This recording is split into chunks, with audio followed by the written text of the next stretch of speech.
अगर भैया आप भाभी से शादी नहीं किए तो मैं कभी भी आपके दरवाजे पर नहीं आऊंगी। एक लड़का मुंबई से रेलवे का परीक्षा देकर अपनी सीट पर जैसे ही बैठा, एक लड़की हाँफती हुई आई, लड़के से बोली कि मुझे बचा लो प्लीज। लड़का कुछ समझता कि वह लड़की कंबल लेकर लड़के के पैर के ऊपर अपना सर रख के सो गई।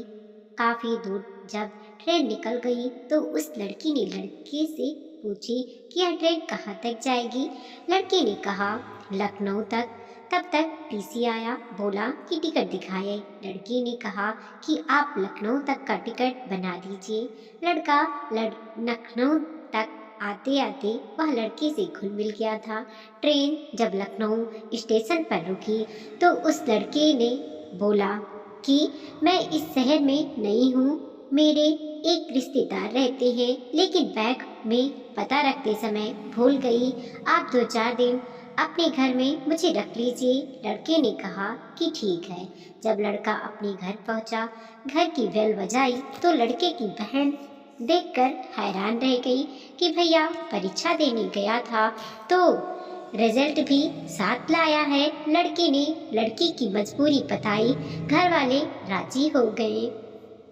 लड़की दूसरे दिन घर में इतना राशन पानी रख दी कि घर वाले भूल ही गए कि इस लड़की को इसके रिश्तेदार के यहाँ छोड़ना है। लड़के की बहन की शादी तो तय हो गई, लेकिन 80,000 रुपये दहेज भी कम पड़ रहे थे। लड़के के पिताजी लोन लेने की बात कर रहे थे। इतने में वह लड़की बोली कि बाबूजी आप लोन मत लीजिए, हम आपको दे देंगे। शादी बड़े धूमधाम से हुई। बहन की शादी के बाद लड़के ने लड़की से कहा कि मैं तुमसे प्यार करता हूँ, मुझसे शादी करोगी। लड़की बोली कि यही बात अम्मा बाबूजी के सामने रखिए। लड़के ने कहा कि यह बात अम्मा बाबूजी से राय लेकर बोला हूँ। लड़की सबके सामने कही, मेरे बारे में बिगड़ जाने ही आप लोग शादी के बारे में सोच लिए। सच्चाई जानने के बाद क्या आप मुझसे शादी करेंगे? जब वह बताई कि मुंबई के रेड अलर्ट एरिया के एक कोठे के मालकिन की बेटी हूँ, जब मुझे मालूम हुआ कि आज मेरी कीमत लग गई है तो माँ से बोली कि इस दलदल से मुझे निकालो। मुझे पढ़ा लिखा कर क्या यही करने के लिए सोची हो? मुझे मेरी माँ ने कहा कि बेटी तू ग्राहक आने से पहले कहीं भाग जा। तब मैं भागकर यहाँ आ गई। यह सुनकर सबके पांव के तले जमीन खिसक गई और उस लड़की ने बोलना बंद कर दिए। यह बात तत्काल बेटी को ससुराल में मालूम हुई। लड़की ने अपने पति से बोली कि मुझे अपने मायके जाना है। वह तत्काल अपने मायके पहुंची। लड़की अपना कपड़ा समेट कर घर से निकलने वाली थी। लड़की ने कहा कि कहाँ जा रही हो? तो वह बोली भगवान जाने। इतना कहकर वह फपक पर रोने लगी और कहने लगी कि आप लोगों का बहुत प्यार मिला। लड़की ने अपने माता पिता भाई से बोली कि आप लोग बहुत गिरे हुए इंसान हो।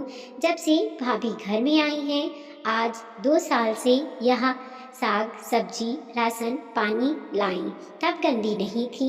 जब मेरी शादी में 80,000 दी तब गंदी नहीं थी। मेरी शादी का सारा सामान खरीद कर मुझे दी तब गंदी नहीं थी। ये जेवर बनवा कर मुझे दी तब गंदी नहीं थी। मेरे शादी में सारा खर्चा जब यह उठाई तो गंदी नहीं थी।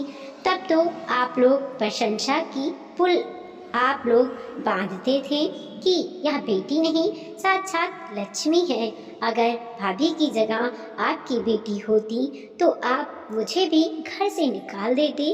भाई का हाथ पकड़कर बोली, क्यों भैया, जब आप भाभी को लेकर दिन रात घूमते थे तब गंदी नहीं थी, आज गंदी हो गई। अगर भाभी से आप भैया शादी नहीं किए तो मैं कभी नहीं आपके दरवाजे पर आऊंगी। हम लड़कियों को यही समाज गंदा बनाता है, कोठी पर ले जाकर बेच देता है और कोठी पर जाकर सोता है। तब कुछ इज्जत के बारे में नहीं सोचता है, अपनाने में इज्जत चली जाती है। बेटी की बात सुनकर सब एक कहे कि शादी होगी। लड़की ने कहा कि नहीं बाबूजी, शादी तब करूंगी जब यह घर इस मोहल्ले में सबसे आलीशान बन जाएगा। लड़के ने कहा कि मेरी बाबूजी के पास इतना पैसा नहीं है। लड़की ने कहा कि मैं बनवाऊंगी। लड़की ने अपने माँ को टेलीफोन की। लड़की की माँ ने 50 लाख रुपए एक आदमी के माध्यम से भिजवा दी। आलीशान मकान बनने के बाद एक बहुत बड़ी टीवी फ्रिज की दुकान खुलवाई, तब शादी की। यह समाज जानने के बाद भी शादी में गया। किसी ने कोई गलत बात नहीं की। सच्चाई जानने के बाद भी समाज ने यह कहना शुरू कर दिया कि यह तो साक्षात लक्ष्मी है, घर की तकदीर बदल दी। वीडियो को लाइक कीजिए, कमेंट कीजिए और अपने दोस्तों के साथ ज़रूर शेयर कीजिए। चैनल पे नए हैं प्लीज़ सब्सक्राइब कीजिए और देखते रहिए मोटिवेशनल स्टोरी।